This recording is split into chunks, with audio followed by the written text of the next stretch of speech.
Read that again. Come on. Then the presidents and princes sought to find occasion against Daniel concerning the kingdom. Concerning the kingdom. But they could find none occasion nor But fault. this is what they thought. What their testimony was of Daniel.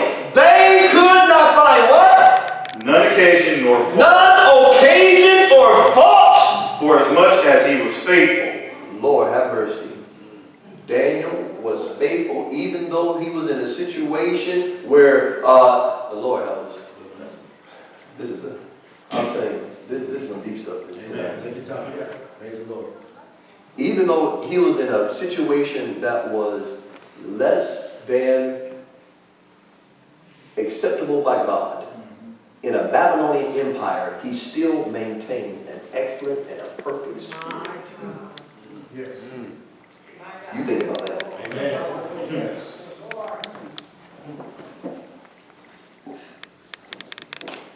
They could not find none occasion nor fault.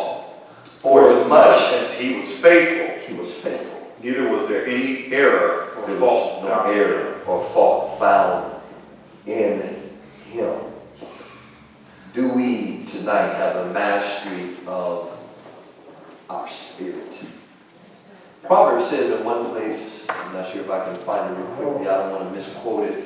It says something about a person whose spirit is, there it is, thank you, Lord. Proverbs chapter number 25, verse number 28. Proverbs 25 and verse number 28. He that hath no rule over his own spirit. All right. He that hath no rule. In other words, you don't have mastery. You don't have complete superiority or control. He that hath no rule over his what? Own spirit. Not over somebody else's spirit. To me, if you're not careful, I'm trying to control everybody else's spirit. No, control your own. Keep yourself blameless. Amen. You're not going to stand before God because of what somebody else do. You're going to stand before God what you do. He that hath no rule over his own spirit. Come on. Is like a city that is broken down. A city that is broken down. And without walls. What does that mean? A city that didn't have no walls, amen, was a city that could be, amen, overthrown by its enemies. Amen. Wild beasts could come in. Their enemies could just come in at any given moment. In other words, when you don't have a spirit that's under check, amen, just almost anything will come out of you. People be on pins and needles, amen, the moment you begin to open your mouth. People be wondering what they got to say because your spirit, you don't have a rule of spirit. You don't have a mastery of your spirit. Amen. People will, they'll be on pins. I don't know what's don't have the mastery of your spirit. Amen. And here, Proverbs, he lets us know. He that hath no rule over his own spirit, like a city that is broken down and without walls. If you desire, you can write this scripture down. We're not going to read it tonight. Well, go Matthew 5. I'm not going to look at the full passage. I wanted verses 38 through 48. This is Matthew chapter number 5. Verse 38 through 48 is the context that I wanted to look at. But for time's sake, start at 43.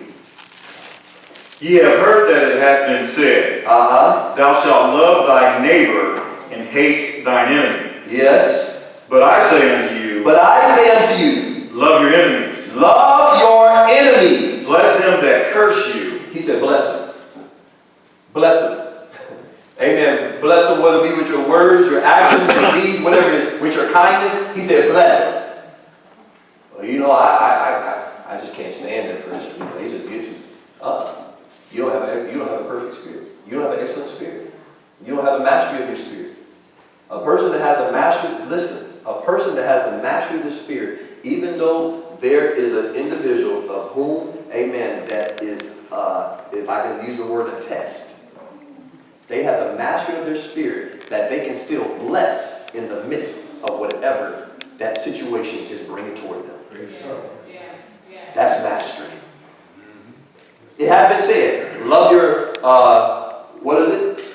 Ye have heard that it hath been said, Yes. thou shalt love thy neighbor, Love your neighbor, hate your enemy. But I say unto you, love your enemies. love your enemies. Bless them that curse you. Bless them that curse you. Do good to them that hate you. Do good to them that hate you. And pray for them which despitefully My God, pray for them that what? pray for them which despitefully use you. Despitefully use you. And persecute you. And persecute you. That you may be the children. My God, they persecute you.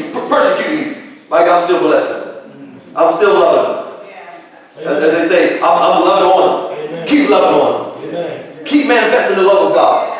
Amen. They persecute you. Dog you out. Talk about you. No, I'm loving you. Amen. My God, your actions will never, amen, dictate my spirit towards you. Amen. I got the master of my spirit. My spirit stays under the dictates of the Holy Ghost at all times, and you can never affect it. Amen. Listen, I was teaching the saints back home one time. I said, you wonder why the Bible calls us kings? Because we're supposed to sit upon the throne and reign over our spirit, and we're never to be dethroned by some contrary spirit coming into our presence. Oh my. Remember when Esther was going to go before the king, and she said, if I go before him and he doesn't hold out the what? Scepter. Listen, saints of God, anything that comes into your sanctuary of your spirit and your heart, if you don't give it the scepter, it can't come into your presence. In other words, there's going to be spirits that's coming against you, right? The only way that they're going to come and dethrone you and take you off your throne is if you let them in your presence. So you know what? The Bible calls us kings and priests. Kings, why? Because you're to reign and stay in control and reign over your spirit at all times. I can't reign over somebody else's spirit. I can reign over mine. Amen. You can say this, you can do things. Amen. But listen, I'm going to keep my spirit perfect at all times. It will never be moved. Why? Because I got complete and total reign and superiority and mastery over this spirit at all times. Listen, saints of God, that's what the Word of God is teaching tonight. This is old time gospel. Amen. Amen. Where we at again? Verse 45. Go ahead. That you may be the children of your Father which is in heaven. Listen, he said if you can't do this, you're not even a child of God here. Because this is what makes true Christianity, is when a person's spirit where they have such authority over their spirit that when they're cursed, they bless. When they're persecuted, they love. Amen. When they're done wrong, amen, all they're doing is showering love and grace upon you. Amen. That's a true child of God. Well, I just got me and my posse and me and my crew. Absolutely not. I love everybody. Amen. Now, I understand you might have those you're close to, but I'm talking about, amen, when people that ostracize you or do you wrong, amen, I don't have no different attitude towards them. Amen. Come on. That you may be the children of your Father which is in heaven. Yes. For he maketh his sun to rise on the evil and on the good. Read. And sendeth rain on the just and on the unjust. Read. For if you love them which love you, Yes. what reward have you? Come on. Do not even the publicans the same? Yes. And if you salute your brethren only, what do you more than others? What do you more than others? Do not even the publicans so? Come on. Be therefore perfect, even as your Father which is in heaven 48. This is the conclusion. is perfect. Be ye therefore perfect. What is he talking about? Your spirit. If your spirit is perfect, there is not one thing that a person can do to alter or to change your spirit or your reaction toward them. Amen. Yes, sir. The mastery tonight, church. The mastery of the mind, the mastery of this body, and the mastery of your spirit. Amen. Moving on a little bit more, just a little bit more. I think the next quarter category that we talked about was what? The tongue? All right, the tongue. Give me Psalms 39. Psalms 39, verse number 1. Psalms 39 and verse number 1. I said, If we want to be Church of God, then we got to live up to this message right here tonight, church. This is what true Church of God is all about. Yes, sir. Is the people of God who have the mastery.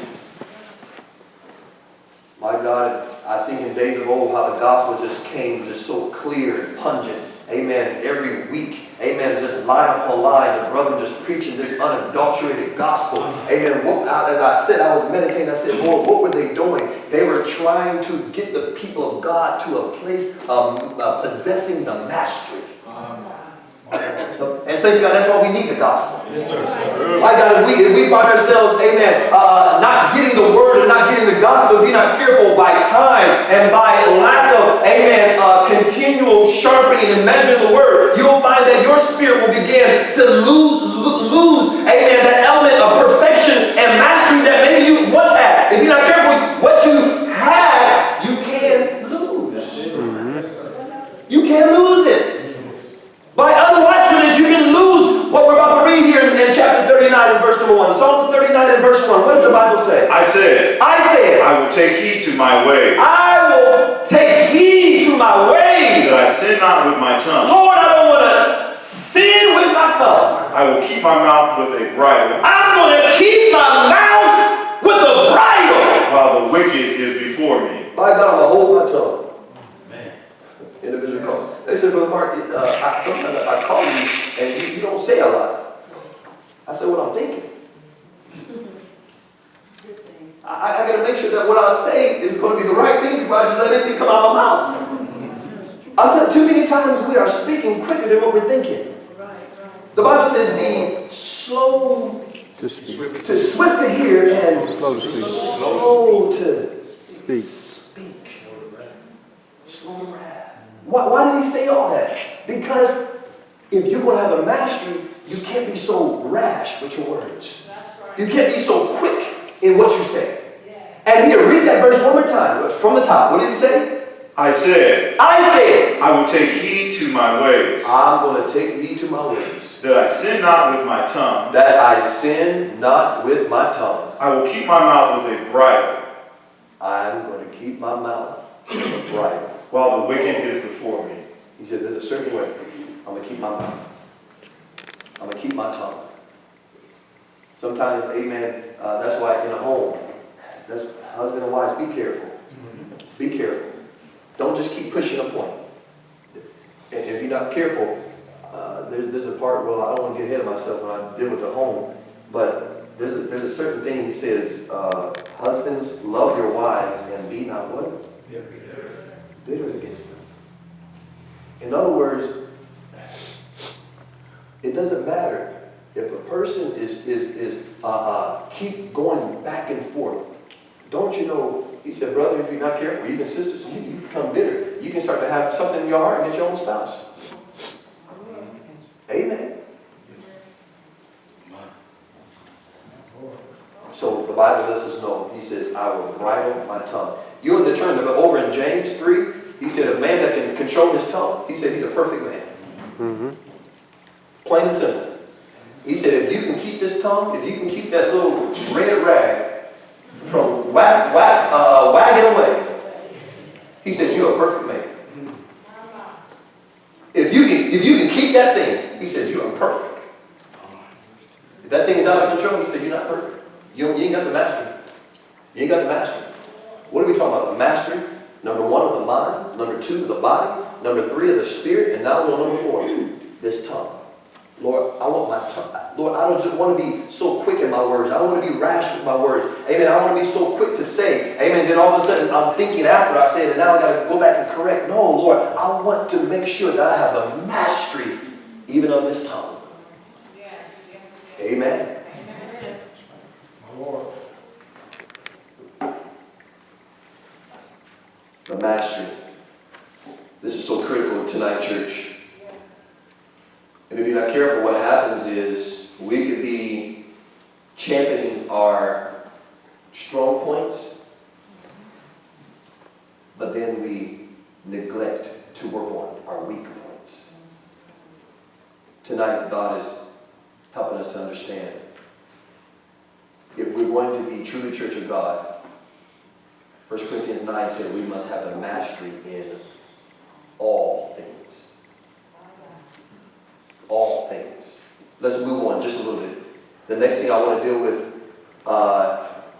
is the emotions. Proverbs chapter number 14, 29.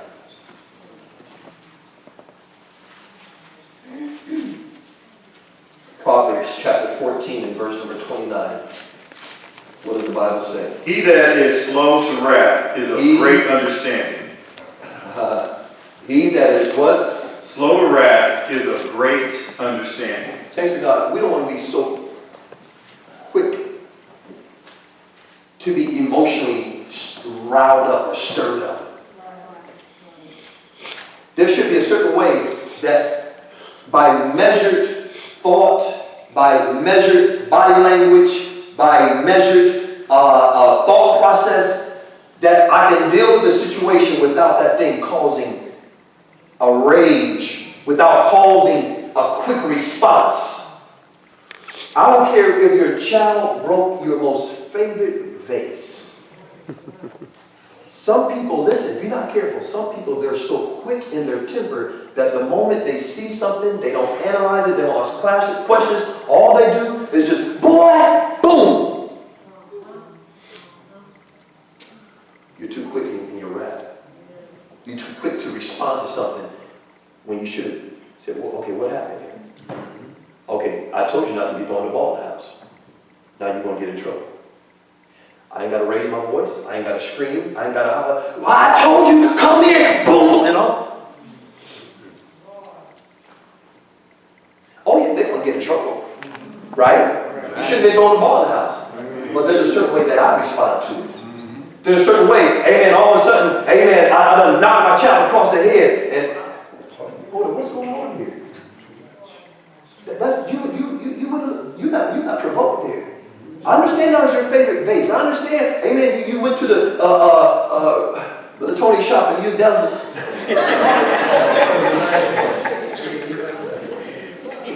My Lord.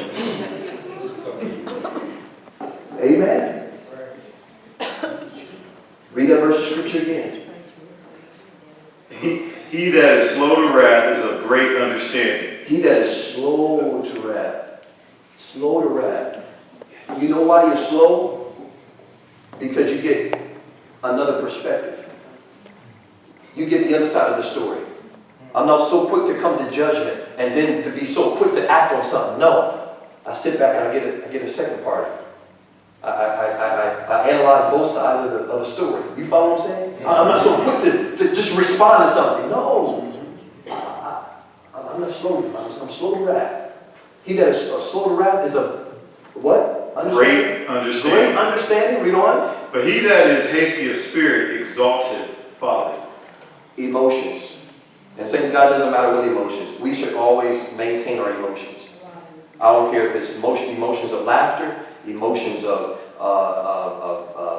wrath against something. There's a certain way that a saint of God always maintains. That's why the Bible says we don't even grieve as others. Even in grief, the emotion of grief, there's a certain way we don't grieve like others. Why? Because there's a certain way that a saint of God keeps a certain mastery over their emotions. I don't care in time of grief. You got control over your emotions. Oh, my baby!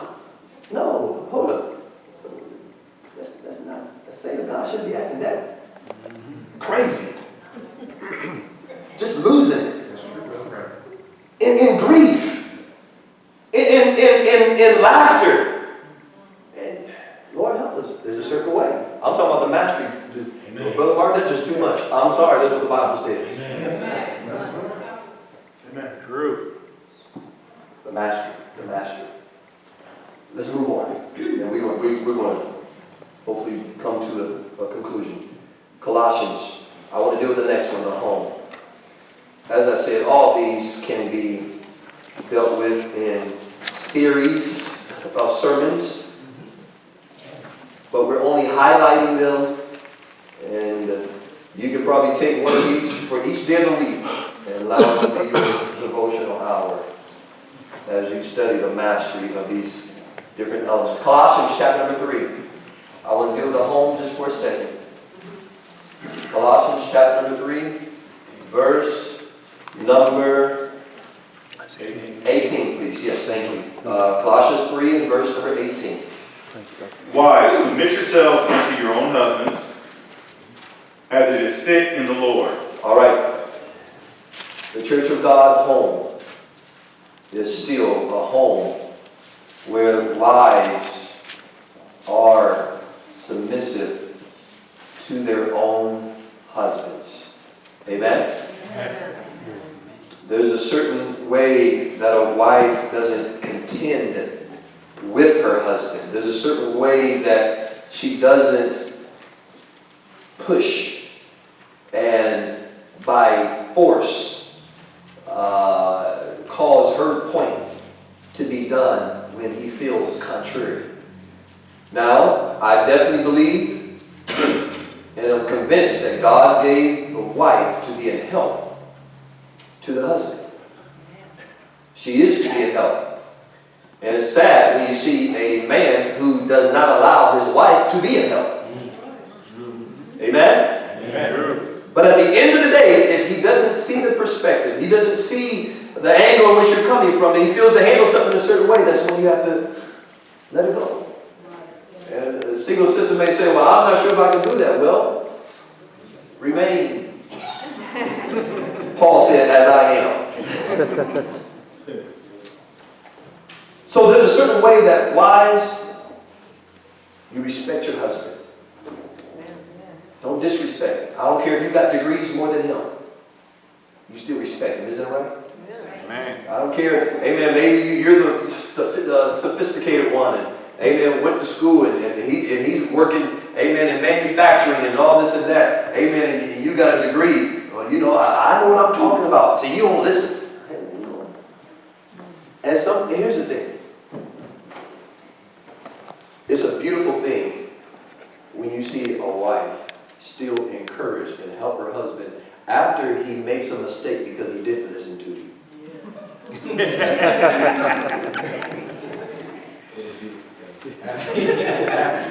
That's a good wife. She don't rub it in your face. Right. Did not tell you you should have listened to me. No, honey, we won't make it be okay, but just next time.